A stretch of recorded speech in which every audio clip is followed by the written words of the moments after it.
So మా tuition లో అయితే ఒకరి తర్వాత ఒకరు బర్త్డేస్ అయితే వస్తున్నాయి. సో ఈ రోజు అయితే బర్త్డే అవుతుంది. ఏంది కాదు గాయస్, దీని కాదు, ఈ బర్త్డే అనమాట. సో నేనైతే మా ట్యూషన్ స్టూడెంట్ అందరికీ అంటున్నాను, వెళ్ళండి త్వరగా విష్ చేయండి అంటే వాళ్ళకి అస్సలు అర్థం కావట్లేదు. నా ఫేస్ అయితే చూస్తున్నారు. ఫైనల్ గా అర్థమైపోయింది అండ్ వాళ్ళైతే వాడి మీద పడి మరి అయితే విష్ అయితే చేసేది మా ట్యూషన్ రూల్ అనమాట. కానీ దీని నోప్లేని ఒక పెద్ద యుద్ధం అయితే అయిపోయింది. కీర్తి బేబీ కళ్ళలో అయితే సునామీ అయితే వచ్చేసింది. ఇది ఇంత సెన్సిటివ్ కదా, దీని గురించి ఏం చెప్పాలి గాయస్, నాకైతే తెలియదు. కొంచెం ఏదైనా అయినా సరే కళ్ళు ఏడుసుకొని ఉంటుంది. చూడండి ఎలా తిడుతుంది, చూడండి.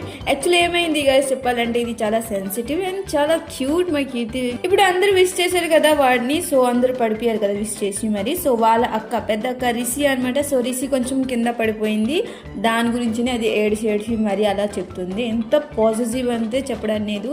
ఇలానే ఎవరికైనా ఏమైంది కూడా ఇలా ఏడ్చేస్తుంది. సో అలా క్యూట్ అనమాట మా కీర్తి బేబీ. మీకు తెలుసు కదా ఎంత క్యూట్, పిల్లలంటే ఎంతో సెన్సిటివ్ ఉంటారు. సో ఇప్పుడు చూడండి మన ఫేస్ అయితే ఎలా చేస్తుంది. ఓకే, ఈరోజుకి ఈ బ్లాగ్ ఇంతే. కలుస్తామా నెక్స్ట్ బ్లాగ్ లో. Bye guys, bye bye.